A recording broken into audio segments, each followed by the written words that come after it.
Welcome to Galaxy channel. இன்றைக்கி நம்ம பார்க்க போகிறது எபிகல்ச்சர் சீரீஸில் ராயல் ஜெல்லி. ராயல் ஜெல்லி அப்படிங்கிறது என்னன்னா, இது வந்து ஒரு மில்க் செக்ரியேஷன் அப்படின்னு சொல்லுவாங்க. பார்க்குறதுக்கு பால் கலரில் மாதிரி இருக்கும், லிக்விட் கன்சிஸ்டன்சியில் இருக்கும். இந்த ராயல் ஜெல்லியை வந்து ஒர்க்கர் பீஸ் வந்துட்டு ப்ரொடியூஸ் பண்ணுவாங்க. ஒர்க்கர் பீஸோட ஹெட் ரீஜியன், அதாவது தலைப்பகுதியில் இருந்து செக்ரியேட் ஆகும். அந்த ஃப்ளூயிடை குயின் பீ கப்ஸில் வந்துட்டு ப்ளேஸ் பண்ணிடும் ஒர்க்கர் பீஸ். இந்த ராயல் ஜெல்லியை குயின் பீ அதுக்கப்புறம் யங் லார்வே ரெண்டும் தான் வந்து ஃபீடாக சாப்பிடுவாங்க. ஒர்க்கர் பீஸ் தான் வந்து யங் லார்வேக்கு வந்து ஃபீடாக கொடுப்பாங்க.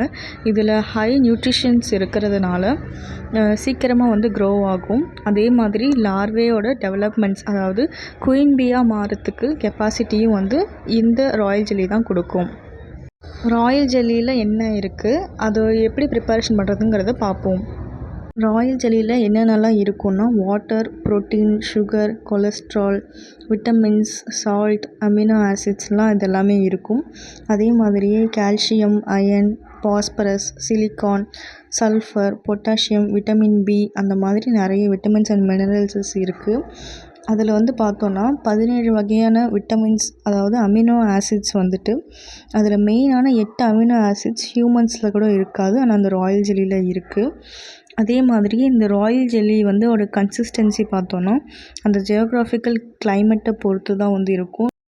ராயல் ஜெல்லி ப்ரிப்பரேஷன் பார்க்கலாம். ராயல் ஜெல்லி ப்ரிப்பேர் பண்ணுறதுக்கு ஹனிபீ காலனி ஸ்ட்ராங் ஹெல்த்தியாக இருக்கணும், குயின் ஆக்டிவாக இருக்கணும், குயின் செல் கப்ஸ் வேணும், grafting tools, suction device and small spoons இருக்கணும், ஃபைன் மெஷ் இல்லைனா சீஸ் கிளாத் இருந்தாலும் ஓகே தான், ஸ்டெரைல் கிளாஸ் கண்டெய்னர் இருக்கணும், கோல்ட் ஸ்டோரேஜ் யூனிட் இருக்கணும், க்ளீன் க்ளவுஸ், அப்புறம் ப்ரொடெக்டிவ் கியர்ஸ் இருக்கணும். ஆர்டிஃபிஷியல் ஃப்ரேம்ஸ் ப்ரிப்பேர் பண்ணணும். ஃபஸ்ட்டு எடுத்ததும் குயின் வந்து எல்லா கப்ஸ்லேயுமே வந்து எக்கை லே பண்ணி லார்வேவை வந்துட்டு டெவலப் பண்ண ஆரம்பிச்சிடும். டெவலப் பண்ணிட்டு குயின் பீ வந்து வெளில போயிடும். ஸோ அப்படி போகும்போது ஒர்க்கர் பீஸ் வந்து குயின் இல்லைன்னு நினச்சிட்டு யங் லார்வேக்கு அதுவே ராயல் ஜெல்லியை ஃபீட் பண்ண ஆரம்பிச்சிடும். ராயல் ஜெல்லி ஃபீட் பண்ண பிறகு நம்ம ஒரு ஆர்டிஃபிஷியல் குயின் பீ கப் ஃப்ரேம்ஸை வந்துட்டு நம்ம ஹைவில் ஃபிக்ஸ் பண்ணணும்.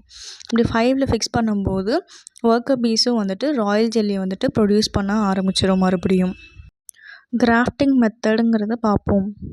இப்போ நம்ம ஒரிஜினல் குயின் பீ கப் எடுத்து வச்சுருப்போம் இல்லையா, அதை வந்து இந்த மாதிரி நைஃபை வச்சு முன்னாடி இருக்கிற அந்த எட்ஜ் பார்ட்டை மட்டும் நம்ம கட் பண்ணிக்கணும்.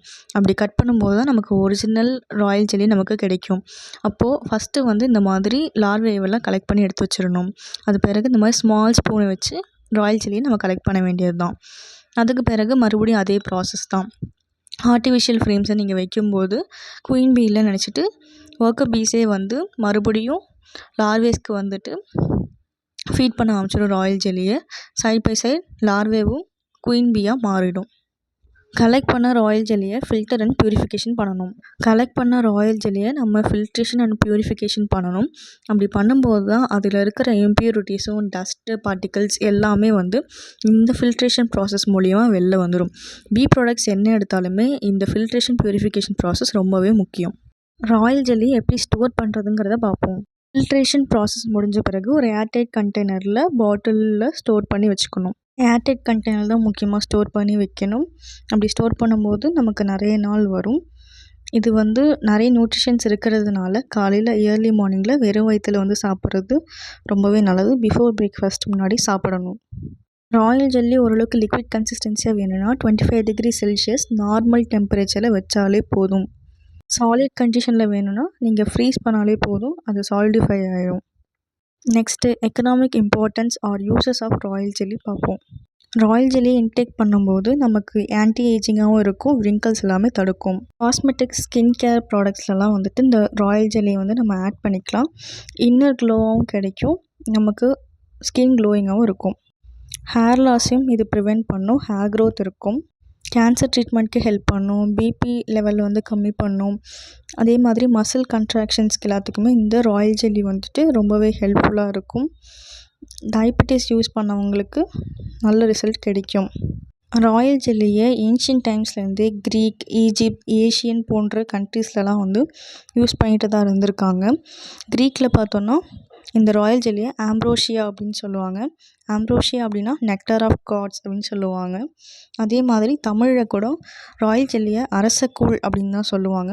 நிறைய மன்னர்களும் அரசர்கள் அரசிகள் வந்து தங்கள் இளமையாக இருக்கணுங்கிறதுக்காகவும் ஏஜ் வந்து கம்மி பண்ணுறதுக்காகவும் இந்த ராயல் ஜெல்லியை வந்துட்டு சாப்பிடுவாங்க, இன்டேக்காக எடுத்துக்குவாங்க. ஈஜிப்தில் காஸ்மெட்டிக்ஸ்க்காக யூஸ் பண்ணுவாங்க. கிளியோபட்ரா கூட இந்த ராயல் ஜெல்லியை வந்துட்டு ஸ்கின் கேர் பேசிஸில் எடுத்துக்கிட்டால் தான் சொல்கிறாங்க. அதே மாதிரியே சைனீஸ்லேயும் கூட இது ட்ரெடிஷ்னலான சைனீஸ் மெடிசனாக யூஸ் பண்ணுறாங்க. நிறைய தீர்க்க முடியாத நோய்கள், சில குணப்படுத்த முடியாத நோய்கள் எல்லாத்துக்கும் இந்த ராயல் ஜெல்லியை ஒரு பேஸாக வச்சு அந்த நோயையே வந்து குணப்படுத்தியிருக்காங்க அப்படின்னு சொல்கிறாங்க. ராயல் ஜெல்லி எல்லாருமே ட்ரை பண்ணி பார்க்கலாம். சப்போஸ் சில பேருக்கு ப்ராடக்ட்ஸுங்கிறது வந்து அலர்ஜியாக இருந்துச்சுன்னா அவங்க டாக்டரோட கன்சல்ட் பண்ணிவிட்டு நீங்கள் பண்ணலாம். தேங்க்ஸ் ஃபார் வாட்சிங்.